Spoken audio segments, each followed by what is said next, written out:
C'est pour ça que, s'il vous plaît, ne passez pas votre temps à maudire vos familles et vos origines. Il ne faut pas faire ça, c'est très dangereux.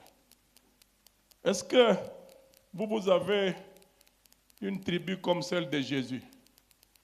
Jésus est de quelle tribu? De Judas. Mais il n'y a pas plus saint que Jésus. La tribu de Judas là est sainte. C'est la tribu à dégâts. Ou le grand-père de Jésus lui-même qui porte le nom de Judas, le grand-père de Jésus, Judas lui-même. Là. Judas fait un enfant avec l'enfant de sa fille, et plutôt la femme de son fils, Judas, le grand-père de Jésus. C'est un viveur. Mutaba ambiance na soir, il faut kaka azala quelque part là, à s'épeler sans autre. Et cette femme-là l'a piégé. Elle ne l'a pas piégé comme ça. Elle connaissait sa vie. Comment est-ce qu'elle va s'habiller comme une prostituée pendant que Judas est là? Ça veut dire, elle sait que vieux de Elokonaï, Alingi Mongo Nabas, qui avait demandé qu'on vende Joseph, le grand-père de Jésus. Vous voyez un peu? Quel dégât David n'a pas commis? Mais quand on appelle Jésus fils de David par Bartimée, est-ce que Jésus dit, non, changez dans nos combos? Fils de qui?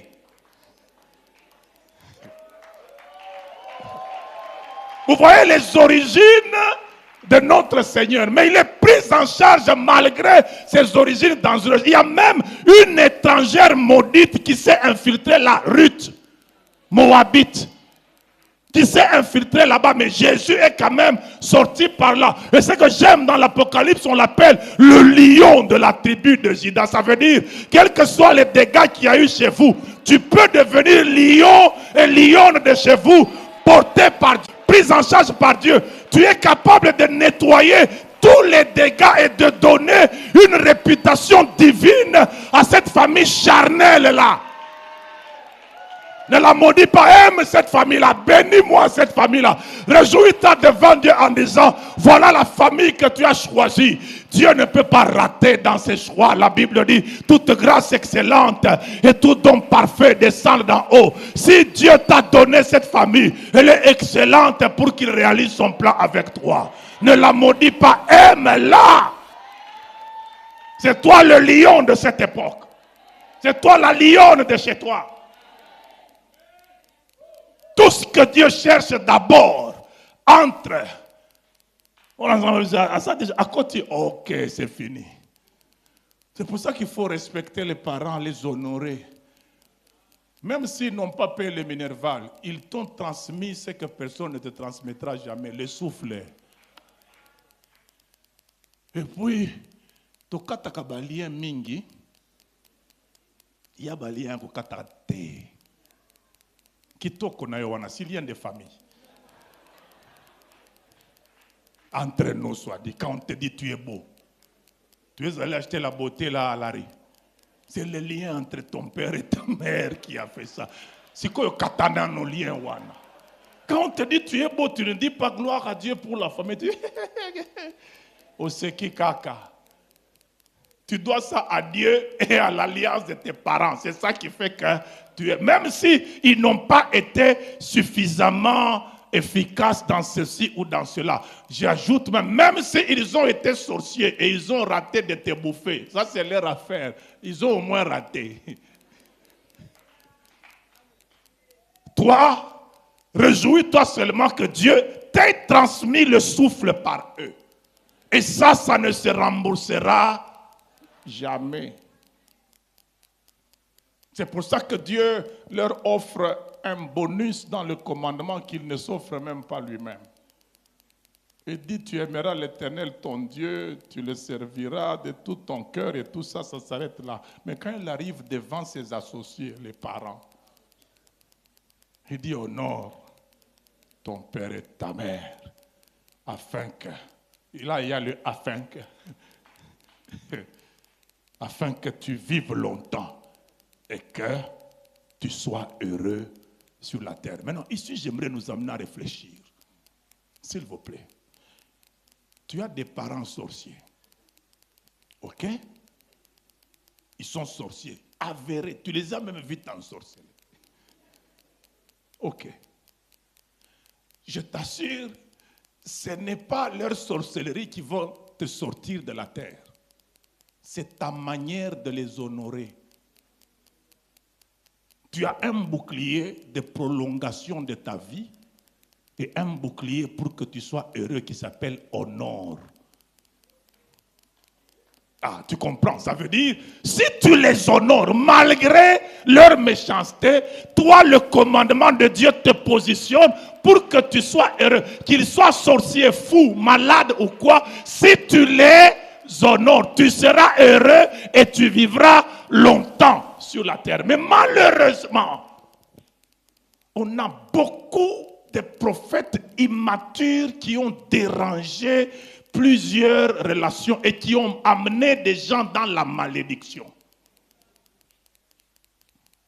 Fais attention à tes parents. Le commandement de Dieu n'est pas fait attention à tes parents.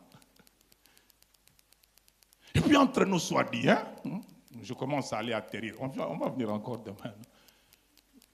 Entre nous soit dit, prophète.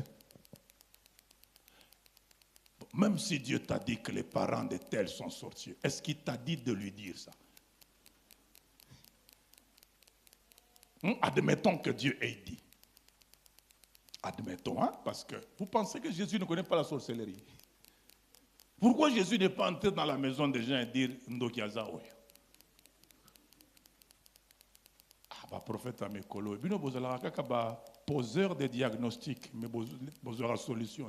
C'est juste montrer d'où viennent les problèmes, pas les résoudre.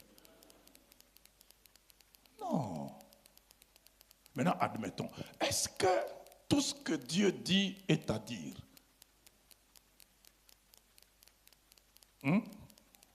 J'ai lu dans l'Apocalypse, Jean a entendu 7 tonnerres. Et Jésus lui a dit, n'écris pas, scelle. Donc aujourd'hui, si quelqu'un vient vous dire, oh, les tonnerres, ça a été entendu par Jean seulement, et Jean n'a pas écrit, il a scellé. Il n'a pas scellé les livres de 7 sceaux, il a scellé les tonnerres. Ça veut dire des choses que Dieu a dit, mais il n'a pas ordonné qu'on dise.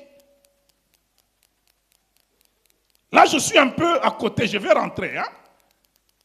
Tout ce que Dieu dit n'est pas à dire. Et tout ce que Dieu dit a un bon temps pour être dit. Il y a des choses que Dieu peut dire, pas pour que vous alliez les dire. Il les a dit parce qu'il avait envie de vous les dire. C'est sûr que quelqu'un me dit, ah, prouvez bibliquement. Ok, tu continues la Bible. Tu continues la Bible, hein? Tu continues la Sodome. Quand Dieu veut détruire Sodome, il parle à qui? Abraham. Après avoir parlé à Abraham, est-ce qu'Abraham s'est levé, il est allé à Sodome pour dire, Bino bato ya Sodome. Monte ko quitte la bino. Ils ont parlé entre amis, Abraham a intercédé, il a fini cette affaire-là, Dieu est parti, Abraham est rentré chez lui calmement, il n'a rien dit à personne, c'est Moïse qui est venu nous dire ça. Même Jésus avait des choses à dire, il a dit aux disciples, j'ai des choses à vous dire, mais vous ne pouvez pas les porter maintenant. Ça veut dire, je ne vais pas vous les dire maintenant. Mais toi, quand tu entends, qui te dit qu'entendre Dieu, c'est dire? Oh, je vois dans votre famille, il y a, n'est-ce pas, tel. C'est terrible. Et puis certaines choses, quand je lis Jérémie, il dit, invoque-moi, je te répondrai. Je te révélerai des grandes choses, des choses cachées, des choses que tu ne connais pas. Mais toi, tu viens me révéler des choses que je connais. Ce sont des révélations pour toi ou bien pour moi? Je connais mon âge. Tu viens me dire, tu as... Ça, c'est révélation pour qui? C'est pour qui cette révélation? Non, qu'on se dise la vérité. Ça, c'est pour toi. Moi, j'attends que tu m'amènes dans Jérémie. Révèle-moi des grandes choses. des choses cachées. Mon âge n'est pas caché. Je connais ma carte pour citoyen. La CENI connaît tout ça. Maintenant, ça c'est révélation pour qui? Amène-moi un peu plus haut.